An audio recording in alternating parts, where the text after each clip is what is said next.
아니, 분명히 오른다더니 왜 요즘은 집 보러 오는 사람이 하나도 없지?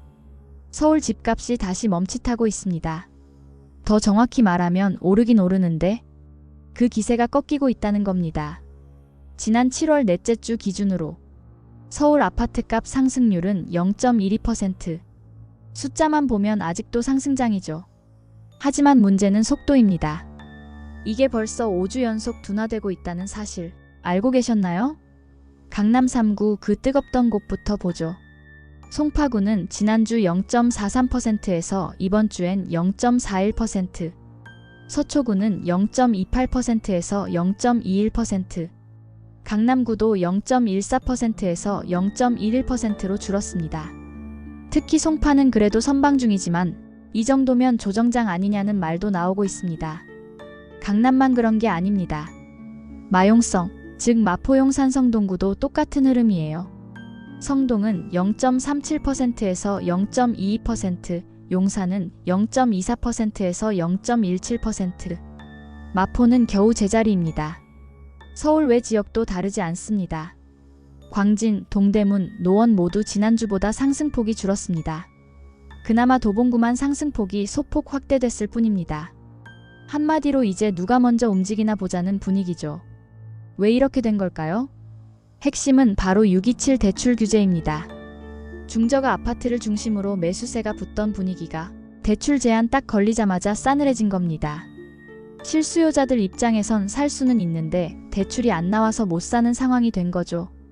반면 현금 동원력 있는 일부만 제한적으로 움직이니까 장 전체는 관망 기조로 돌아선 겁니다. 한양대 최원철 교수도 이렇게 말했어요. 자금 여력 있는 사람들만 거래하고 있다. 지금은 어떤 모습이냐고요? 서울은 여전히 송파, 성동, 서초, 용산 중심으로만 제한적 강세입니다. 수도권도 마찬가지예요.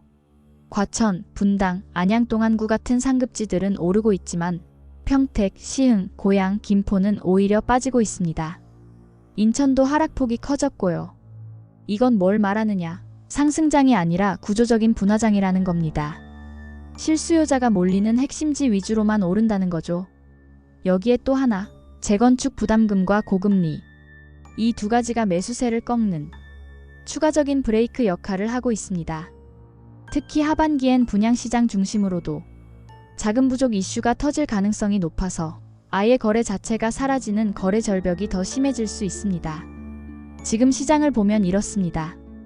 오를 거라니까 일단 사고 보자는 사람도, 규제 때문에 못 사겠어 하는 사람도 모두 발을 빼고 있는 겁니다. 그리고 이런 상태가 계속된다면 가격은 오르지도 내리지도 않지만 거래는 사라지고 혼란만 남는 그런 시장이 이어질 수 있습니다. 어느 순간부터 이 시장은 누가 살까 보다 누가 못 사게 할까요가 더 중요한 이슈가 돼버렸습니다. 실수요자는 위축되고 투자자는 옆에서 눈치만 보고 있고 정부는 대출을 틀어지고 있는 상황. 이게 서울 집값의 2025년 7월 진짜 모습입니다. 아, 지금 사야 해? 말아야 해? 아마도 그 질문을 던지는 모든 분들이 지금 이 관망의 한복판에 서 있는 겁니다. 두 번째 이야기입니다. 요즘 부동산 하면 아파트 얘기만 떠오르시죠? 그런데 조금만 눈을 돌려보면 또 다른 시장에서 아주 다른 흐름이 펼쳐지고 있습니다. 바로 상업용 부동산, 그 중에서도 오피스와 상가 이야기입니다. 2025년 2분기 서울 오피스 시장은 상승, 상가 시장은 침체. 이 온도차 심상치 않습니다. 먼저 오피스. 수도권을 중심으로 오피스 수요가 살아나고 있다는 얘기 꽤 들리셨을 겁니다. 실제로 한국부동산원에 따르면 올해 2분기 오피스 임대 가격 지수는 전국적으로 0.69% 상승했습니다. 서울만 보면 이 상승폭은 무려 1.06%, 도심 0.53%, 강남 1.30%, 여의도, 마포 1.30%, 강남대로, 용산역, 여의도 같은 프라임급 지역이 상승을 주도했죠. 여기에 판교 분당권역 IT 수요가 붙은 경기 지역도 0.45% 상승했습니다. 왜 이런 현상이 일어날까요? 이유는 명확합니다. 창업기업, 벤처, 스타트업들이 수도권에 몰리고 있기 때문입니다. 2025년 4월 기준 전국 창업기업 10만 1000곳 중 절반 가까이가 서울 경기에 있었습니다. 법인만 서울에 두면 되지 하던 말도 옛말. 요즘은 인재와 투자자, 심지어 소비자까지 수도권에 몰리니까 기업 입장에선 비싼 월세를 감수하더라도 이곳에 자리를 잡아야 합니다. 하지만 반대편에 있는 상가시장은 얘기가 다릅니다. 내수 침체, 소비 위축, 여기에 온라인 쇼핑 트렌드까지 겹치면서 상가시장은 한마디로 냉각기에 들어섰습니다. 2분기 전국 상가 임대 가격 지수는 마이너스 0.13%, 전국 모든 상가 유형에서 하락했습니다. 중대형 상가 마이너스 0.10%, 소규모 상가 마이너스 0.21%, 집합상가 마이너스 0.15%. 공실률도 치솟고 있죠. 중대형 13.4%, 소규모 7.5%, 집합상가 10.5%. 특히 노후 상권이나 이선 상가, 후면 상가는 장기 공실에서 헤어나오지 못하고 있습니다. 상가 투자해서 월세 받으면 되지 않나? 하시는 분들 잠깐만요. 수익률 데이터를 보셔야 합니다. 집합상가 투자 수익률은 1.07%, 소규모 상가는 0.69%에 그쳤고 자본 수익률은 마이너스 구간도 등장했습니다. 세종시 같은 경우는 마이너스 0.87%로 깡통상가 우려까지 나오고 있어요. 임대료는 줄고 공실은 늘고 경매 낙찰가율은 떨어지고 있습니다.